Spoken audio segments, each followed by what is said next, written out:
always, if this helps you and you want to help support me in my content, don't forget to throw a bed. I'm really tired. Throw a bed at that like button and cat daddy that subscribe button.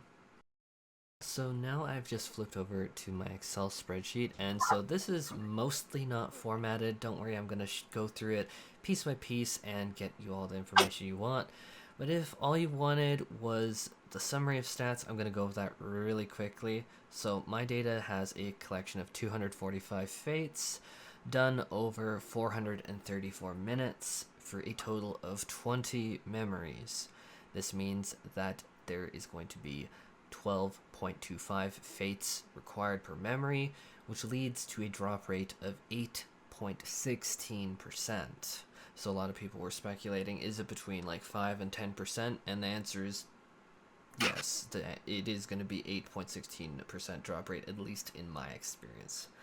And so then I added up just very rough estimates of how long each fate took, and it took roughly 2 minutes, just roughly, so like 1.75.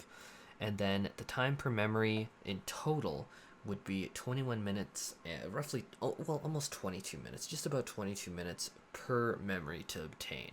And so really this is going to be the big statistic that I'm going to use to compare against averages of the raids from Evyx and averages of the raids from the Shadow of Mach raids.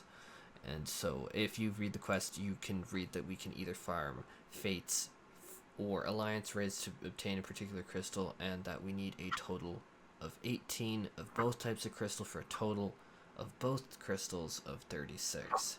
And so this number here of the time per memory is going to be very important in determining what is the most optimal route to actually get it. So I'm just gonna go from there. Like, if you just wanted that information, then you can totally go off on that. Actually, I'm gonna tackle this video kind of inverse of how I want to. Since we just went over the summary, I do want to go over my warnings real quick before I lose people. So my warnings are fates are going to scale in difficulty and can be dramatically different in times, even if it is the exact same fate. And things like how many players are currently in that map are going to make a dramatic difference on like the boss's HP. Like, has the fate gone down really quick? Has the fate not gone down really quick? Whatever the algorithm is, currently I am honestly so tired that it completely escapes me. I know it, but it's not coming to my mind. But the fact is that fates, like, even in my footage in the background of the video, you're gonna notice like some fates, if you see the same fate, sometimes it's just gonna go down in like a minute. Other times it's gonna take like nearly 4 minutes. It's absolutely gonna vary. And then the second warning that I want to say is, depending on the DPS of you and your group, you may be able to go faster or much slower than I'm suggesting here. Such as Blue Mage is going to definitely be my preference. Number one, it's fresh content. I mean, if we're going back to do Fates, I may as well do something that's fun and fresh and exciting for me, and Blue Mage definitely fits that bill. But one thing Blue Mage does is it does tons of damage, but it also brings a lot of utility. In particular, I am definitely looking at Hydro Pull. It gets the mobs all clumped together, people blast them down, makes Fates much faster in my experience. The third warning that I'm going to say is that fates may be heavily split between 2 or more roaming parties tackling different fates. Basically, you're at like 90% on one fate, and then completely on the other side of the map, the other fate is like at 50%, and you're not going to make both. And so this basically leads to all the fates on the map just getting taken down, and you be like, well, now, none of us have fates for like a few minutes, so that will absolutely have a huge impact. So basically all I can say is your mileage may vary. Obviously, my numbers of time per memory is roughly 22 minutes, but that is keeping in mind I was with a full party, I was on Blue Mage, I was facilitating the group like that, I was also using food, I was also using all the things that we're going to bring up in the suggestions. So let's actually go down to the suggestions here. So my first suggestion is make sure you use your chocobo. I don't care if it's low level, anything is better than nothing. You use whenever you can. And this does actually include using DPS food. And people are going to be like, wow, that's really excessive considering that you're not max level. And that's fair. But when we're talking about like 8 hours of grinding, if you're even like shaving off like 3% of the time or something small like that, that will add up. Especially considering that this grind was only for 20 of one type of the crystal. And now I need to go flip it to the other one. And so roughly, like, I mean, I did farm 20, and so what are we just going to do time per memory? So we're going to do equal to 21.70 multiplied by 36. Yeah, because 18, 18, 36.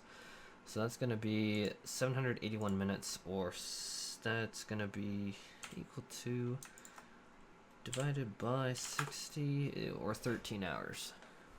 So you tell me if that food buff is going to be relevant. In my opinion, absolutely. I would just chomp it down, just throw it.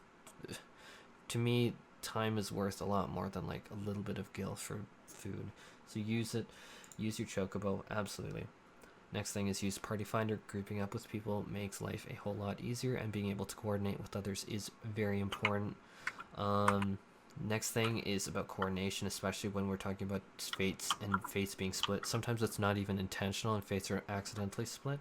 And so it's nice if you link your fate that your group is going to like in shout chat, just so that everyone can be a little bit more coordinated, which I know might not always be followed, but at least you tried. And I have noticed that people are really willing to like work together to do that, and plus they want to get the fates done quicker. You want to get the fates done quicker, we want to get this grind done, so there you go. Another thing is actually really important is I do come from Gilgamesh, very populated server, very, very well known. Be willing to change different servers. If your server's map for like Girabania and the Locks is, say, not filled with players, be willing to change over. If you're on like a different data center, maybe consider going to Balmung. That's definitely a hugely populated server. I can't really think of any servers that are really, really low in players right now, at least on North American servers. But if you're, say, on like Cactar, which probably is a random one to bring up, but let's say theoretically it has fewer players, I know it doesn't, then be willing to like change over to Gilgamesh, where there's probably going to be more people filling the map. My last suggestion is that there is going to be like a big achievement fate on the map, and you want to avoid it because it is a huge, huge, huge time sink, and it will bloat the time per fate like dramatically. Like as I'm going to show on the data soon, it's like roughly, or even here on the side of the screen, you can see like roughly 1 to 3 minutes per. It's going to just be so bad if you like just start doing those achievement fates. It might be appealing, but man, just wait for more fates to spawn, especially if you're splitting. Just wait, because this is a huge time sink. Aside from that, that's all I really want to get into. So now if you want to hang on, I'm going to go into all of the details about like where the data came from, how I was like tracking things and stuff like that. And so yeah, so I kind of started and like recording like how long like a run of like Sikra's Tower would take, how long the queue time would take, and roughly that was taking what, 14 minutes, a little over 14 minutes per. So that's really not too bad, not too bad at all for these. And then queue times, I eventually started, hey, maybe I should like do queues, and you can notice that I was like, hey, let's go healer. Scholar just is really convenient there because you don't really need to think about healing because the fairy heals. Excuse me, sorry. I haven't got sleep, but he just heals so much relative to everyone's HP. That's really, really good. And likewise, you can see time to enter was like nothing. It was like a minute roughly to get in. It was nothing. And keep in mind, I actually did keep track of like people like cancel the cure, whatever tomfoolery is going on. So that was nice. Yeah, that's all I really have to say about that. So that's the raids. I'm gonna do the same procedure for the other raids to get our times, our average times. So what I started doing was I just started recording the crystals that I was on, like 1, 2, 3, 4, and what fates I was doing. And so I kept track of the fates. I wasn't doing anything fancy. Like these are not like saved numbers. Like these you can obviously tell are like just like badly typed in because I was just typing them quickly as it was flying. So punding salt, it's a pounding salt, or tell us a tale. I'm scared to know what typos I probably have in here. There's probably a lot of material to meme me on here. I'm too tired to care right now. And then I just record roughly the time to clear, and I rounded up the time because I want always with my stats to be a little bit more cynical when I compare, and I go cynical comparison versus cynical comparison. Okay, which one's a little bit better? Or I mean, people would call it more conservative estimate, just to like be like, hey, I'm gonna have like this time, and it's gonna be like making sure that we aren't like overly optimistic about things. And so yeah, we have a lot. Some of them are taking 1 minute, some of them are taking 3 minutes. Like, you can see that there's some that take 4 minutes, like this Sisyphus cooling. I cannot remember. It's like Sisyphus cooling something something. It's like a big golem. Like, that took a lot of time. But remember, my warning here is like Fates scale in difficulty and can be dramatically different. So all of these times to clear change, and like yeah, your mileage is probably going to vary quite a bit.